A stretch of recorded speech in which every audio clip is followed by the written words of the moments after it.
Hello बच्चों, welcome back to my channel. आज हम लेकर आए हैं relation between focus and radius of curvature. ठीक है, तो मेरे प्यारे बच्चों, पेन और कॉपी निकाल लीजिए नोट्स बनाने के लिए और चैनल को लाइक सब्सक्राइब करके रख लीजिए ताकि आने वाला वीडियो आप तक पहुंच सके। ठीक है, चलिए हम लोग स्टार्ट करते हैं। आज के क्लास को ले चलते हैं आगे की तरफ। यहाँ पे हेडिंग पड़ा हुआ है relation between focus and radius of curvature, जो कि मैंने कुछ चीजें इसमें लिख रखा हूँ ताकि समय कम लगे, वीडियो ज्यादा बड़ा ना बने। ठीक है, तो यहाँ पे देखो मेंशन कर रखा गया है कि relation between focus and radius of curvature. Graph है आपका कि एक स्मॉल अपर्चर का क्या लिया गया, कॉनकेव मिरर। ये कैसा मिरर है भाई? कॉनकेव मिरर है। तो कॉनकेव मिरर एक स्मॉल अपर्चर का, ठीक है, कॉनकेव मिरर।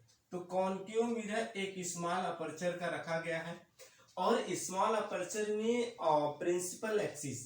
प्रिंसिपल एक्सिस के पैरेलल एक इंसिडेंट रे गिर रहा है, जो कि रिफ्लेक्शन के बाद प्रिंसिपल एक्सिस के किसी एक पॉइंट से पास होती है, जिसे हमने क्या रखा, फोकस पॉइंट नाम दिया, जो कैपिटल एफ से डिनोट किया गया। जरा देखिए आगे इसमें बात करें तो ये सेंटर और फोकस के बीच की जो डिस्टेंस होती है मेरे प्यारे बच्चों, वो माइनस का आर होगा। और ये डिस्टेंस आप जानते हैं क्या होता है, स्मॉल एफ होता है। और ये डिस्टेंस हमें नहीं पता है तो हम इसको एक्स मान लेते हैं। ये डिस्टेंस, अगर सेंटर से पोल के बीच की डिस्टेंस कैपिटल आर है तो सेंटर और बी के बीच की भी सेम डिस्टेंस होने वाली है। तो यहां से यहां तक जो कैपिटल आर होगा मेरे प्यारे बच्चों, तो क्या ये r/2 नहीं हो सकता है? ये भी r/2 नहीं हो सकता है, क्योंकि उसी चीज का हाफ किया हुआ पार्ट है। ठीक है, जरा देखो ये समझ में आया। आगे बात करते हैं, आगे बात किया जाए कि इस चीज का जो चीजें यूज किया गया है उसके बारे में हम लोग देख लेते हैं। यहाँ पे देखो P क्या हमारा पोल है, P is the pole, C is the centre of curvature, C हमारा जो है सेंटर ऑफ कर्वेचर है। ठीक है, एंड F इज द, देखो यहाँ पे लिखा गया, and F is the principal axis of convex mirror of small aperture. यानी जो हमारा F है वो क्या है, कॉनकेव मिरर का स्मॉल अपर्चर का, ठीक है, प्रिंसिपल फोकस है। क्या है भाई? प्रिंसिपल फोकस है।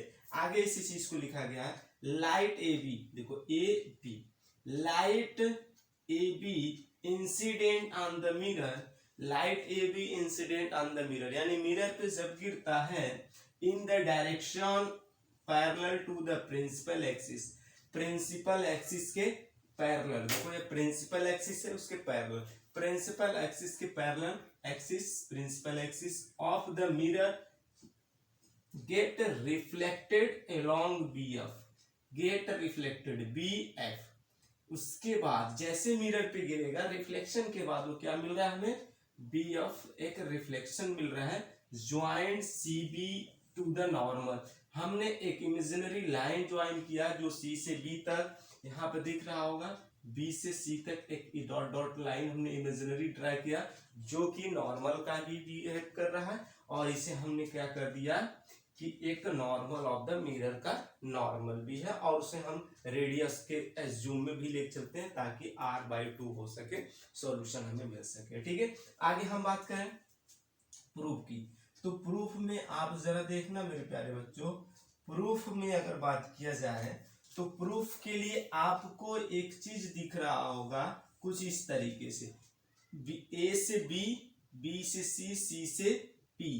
अगर आप ऐसे जाएंगे तो आप जानते हैं जो इंसिडेंट एंगल होता है रिफ्लेक्टेड एंगल के इक्वल होता है, तो इंसिडेंट एंगल थीटा हो गया। तो ये जेड वाला जो फॉर्मेशन होता है, ये एंगल एक दूसरे के आपस में बराबर होते हैं, मैथमेटिक्स में आप लोग ये पढ़े होंगे। ठीक है, आगे बात करते हैं।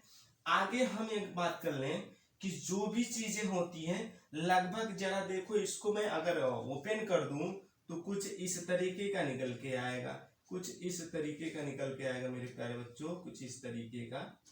ये डॉट डॉट लाइन है। अगर हम इस चीज को बोलें कि जो कॉर्नर है ये F है, ठीक है, ये D है, और ये जो पार्ट है C, और ये पार्ट जो आपका बी है, ठीक है।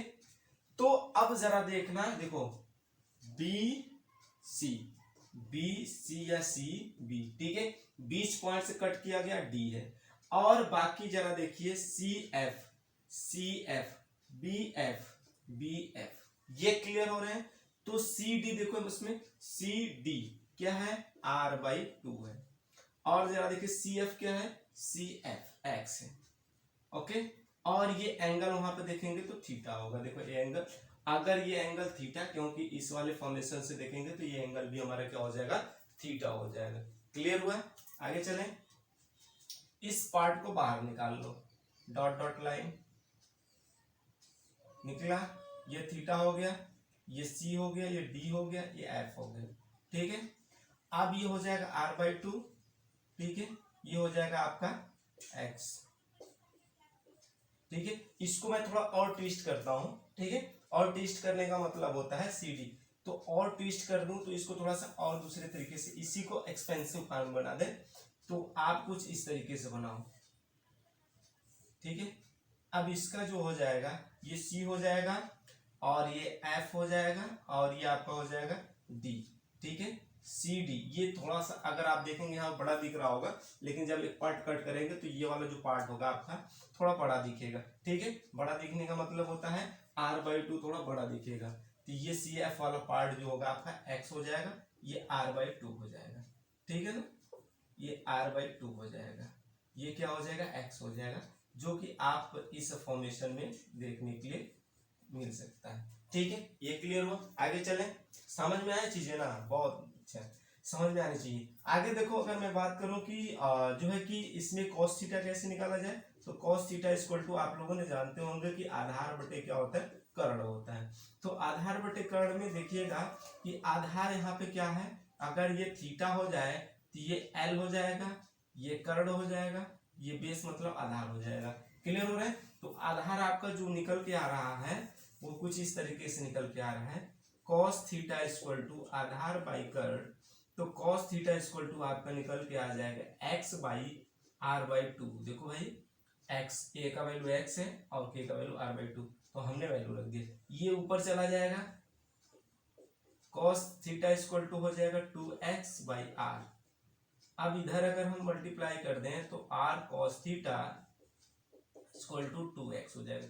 x का वैल्यू चाहिए तो क्या हो जाएगा, x equal to r by two cos theta, ये निकल के आएगा। चलिए ये समझ में आया भाई, चलो आगे देखें। आगे हम बात करते हैं कि जब ये चीजें समझ में आ रहे हैं तो यहाँ पे देखिए मैं लिख रहा हूं x equal to r by two cos theta, r by two cos theta, ये हम लोगों ने निकाल लिया x का वैल्यू। अब हमें क्या चाहिए, x का वैल्यू हमें ही चाहिए, लेकिन हमें रिलेशन क्या था, f में, ठीक है, f और r में। अगर cp, देखो ये पूरा है cp, cp में से अगर से f p, pf में घटा दिया जाए तो ये वैल्यू निकल जाए। अगर ये वैल्यू देखिए जरा फिर से समझो, अगर एफ पी चाहिए तो टोटल में से अगर ये वैल्यू घटा दिया तो ये मिल जाएगा, अगर ये वैल्यू चाहिए तो टोटल में से ये वैल्यू घटा दिया जाए ये मिल जाएगा। दोनों चीजें क्लियर हो रहा है। तो चलिए उसी चीज को हम यहाँ पे करेंगे, पी एफ इक्वल टू हो जाएगा C P minus C F. Clear हो रहा है वहां से, पी एफ देखो, पी एफ का वैल्यू स्मॉल एफ, सीपी का value r, minus C F का वैल्यू क्या हो जाएगा, यहाँ पे आप लोगों ने निकाला एक्स का वैल्यू ही सी एफ है, तो हो जाएगा r by two cos theta, ठीक है। यहाँ पे कॉस थीटा क्या है, वेरी स्मॉल है, theta equal to, theta is very small, aperture theta is very small, ठीक है। यहाँ पे लिखना है थीटा इज वेरी स्मॉल, तो हो जाएगा आपका जो कॉस थीटा होगा वो कॉस थीटा अप्रॉक्सीमेट थीटा के बराबर हो जाएगा, लगभग 1 के बराबर हो जाए, ठीक है। तो ये आपका वैल्यू हो जाएगा। अब यहाँ पे यूज करेंगे तो f इक्वल टू हो जाएगा r बाई टू, ठीक है। सॉल्यूशन करेंगे f इक्वल टू हो जाएगा 2r minus r by to, तो यहाँ से निकल के आ जाएगा f equal to r by two. ये आपको प्रूव करना था और इसमें कुछ ज्यादा नहीं था, ठीक है। तो क्या निकल के आ जाएगा, एफ इक्वल टू r/2, ये रिलेशन होता है, प्रूफ हो गया। ठीक है, तो यहाँ तक कोई दिक्कत नहीं होनी चाहिए, नहीं होना चाहिए मेरे प्यारे बच्चों, क्योंकि ये बहुत टफ नहीं होता है। लेकिन आप ये ध्यान रखना कि जो भी चीजें हम लोग पढ़ते हैं वो बेसिक से एडवांस की तरफ की बात करते हैं। और एक चीज ध्यान रखना, यहाँ से तो आप क्वेश्चन इजिली बना पाओगे, बट इसका कंसेप्ट कभी कभी जब आप कॉम्पिटिटिव एग्जाम में बैठते हैं तो वहां पे ये चीजें क्या हो जाती है, थोड़ा सा क्रिटिकल हो जाती है, चीजों को समझने में प्रॉब्लम हो जाती है। समझने में प्रॉब्लम ये होती है कि बेसिक से अगर नहीं याद है तो पूछा जाए कि फोकल लेंथ और रेडियस जो होता है ग्राफ में किस जगह पे है, क्या पैराग्राफ होता है उसका, क्या नोटेशन होता है, क्या साइन कन्वेंशन होते हैं, ये सारी चीजें अगर आपसे पूछ दिया जाए तो आप वहां पे शायद थोड़ी सी प्रॉब्लम में आ सकते हैं। तो इस चीज का हम लोग सोल्यूशन करने के लिए इस तरीके से हम क्लास लेकर आए हैं, ताकि आप अपनी तैयारी कुछ डीप से अच्छे से कर सकें। ठीक है, आगे हम बात करेंगे, ये कॉनकेव मिरर हो गया, आगे हम बात करेंगे कॉन्वेक्स मिरर की। ठीक है, चलिए स्टार्ट करते हैं, कॉन्वेक्स मिरर क्या होता है। ठीक है, जो हम लोग पढ़ रहे हैं सेकेंड, ये आपका कॉन्वेक्स मिरर है, कॉन्वेक्स मिरर। ठीक है, कॉन्वेक्स मिरर में आपको ये चीजें देखनी है। तो कॉन्वेक्स मिरर में आपको ये चीजें बताया गया है कि ये हमारा क्या है, कॉन्वेक्स मिरर है, जो कि M1 और M2 स्मॉल अपर्चर के और मिरर है। और ये आपका हो जाएगा प्रिंसिपल एक्सिस, क्योंकि ये प्रिंसिपल एक्सिस सेंटर और पोल से मिलाने वाली रेखा को हम क्या बोलते हैं, लाइन को प्रिंसिपल एक्सिस बोलते हैं। प्रिंसिपल एक्सिस के पैरेलल कोई इंसिडेंट रे गिर रही है, जो कि पॉइंट बी पे, पॉइंट बी से रिफ्लेक्शन के बाद क्या हो जाएगा, रिफ्लेक्टेड रे डी की तरफ रिटर्न चली जा रही है।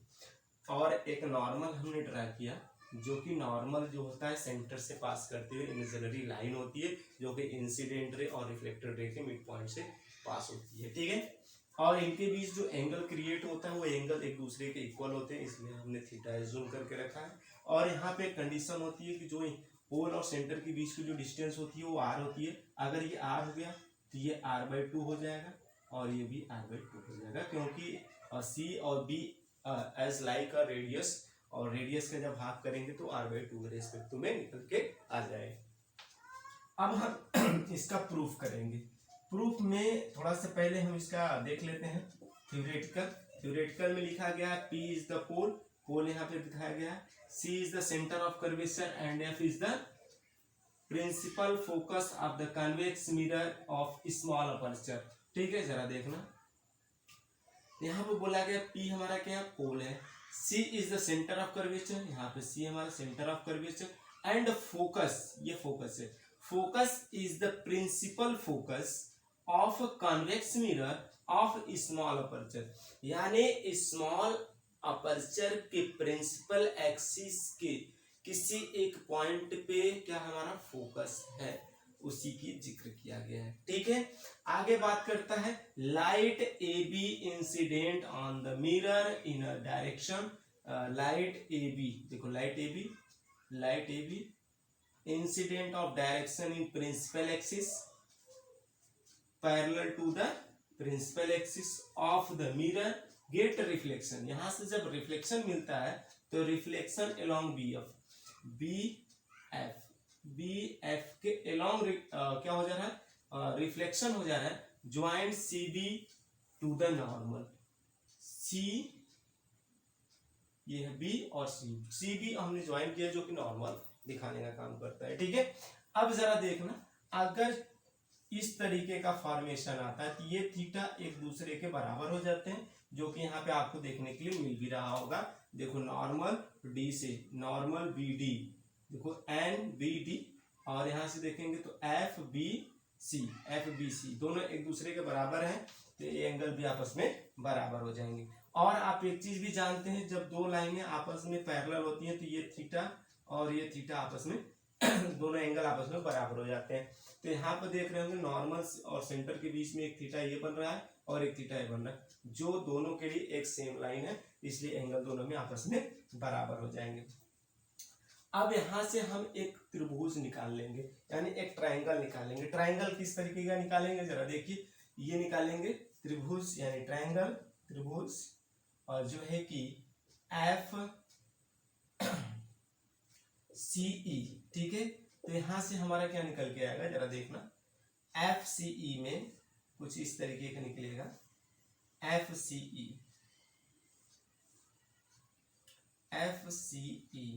ठीक है। FCE जो निकल कर आएगा हमारा कुछ इस तरीके से निकलेगा।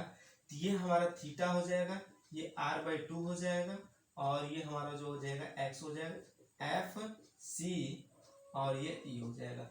अब यहाँ से अगर हमें निकालना हुआ कि हम यहाँ से cos थीटा निकाल लें तो सॉल्यूशन मिल जाएगा हमारा। तो cos थीटा देखो आप मेरे प्यारे बच्चों, ये हमारा रेडियस हो गया, तो ये हमारा फोकल लेंथ हो गई। जो वैल्यू नहीं पता होता है उसे हम एक्स वाई कुछ भी मान सकते हो, तो यहाँ पर हम एक्स मान के चले। तो cos थीटा अगर यहाँ से आपको निकालना होगा तो cos थीटा निकालते हैं आधार बटे कर्ण।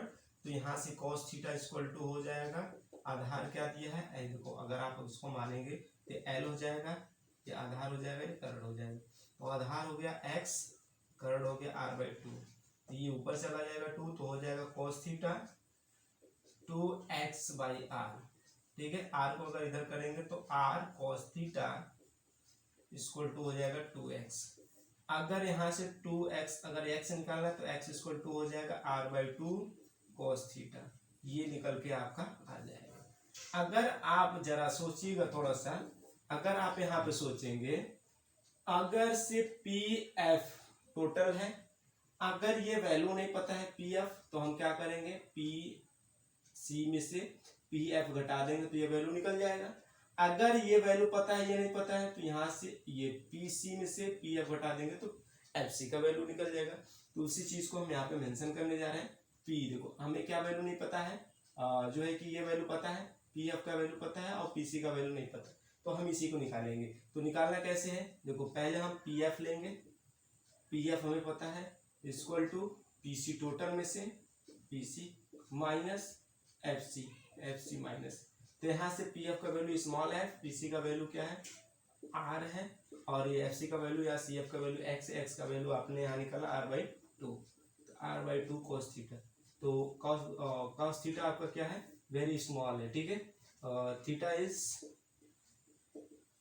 Very small aperture, very small aperture का वेरी स्मॉल थीटा, तो cos थीटा अप्रोक्सीमेट थीटा हो जाएगा, ठीक है, ये हो जाएगा। तो यहाँ पे f इक्वल टू हो जाएगा r माइनस r/2, अगर इसको सॉल्यूशन करेंगे तो f इक्वल टू r/2 आ जाएगा, ठीक है। ये रिलेशन निकल के आ जाएगा। तो क्या निकल के आ गया आपका भाई, f इक्वल टू क्या निकल के आ गया, f इक्वल टू आपका निकल के आ गया, f इक्वल टू रिलेशन जो निकलना था f इक्वल टू r/2, ये रिलेशन आपका निकल के आ गया और ये प्रूफ हो गया, ठीक है।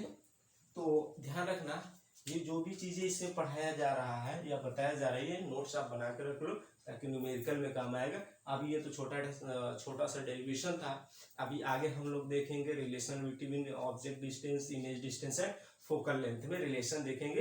रिलेशन के रिस्पेक्टिव में हम लोग क्वेश्चन को सॉल्व करते हुए इस चैप्टर को आगे की तरफ ले चलेंगे। तो अभी तक का वीडियो अगर आपको अच्छा लगा है तो चैनल को लाइक और सब्सक्राइब करना ना भूलें। बाकी मिलते हैं नेक्स्ट वीडियो में। थैंक यू, टाटा, बाय बाय।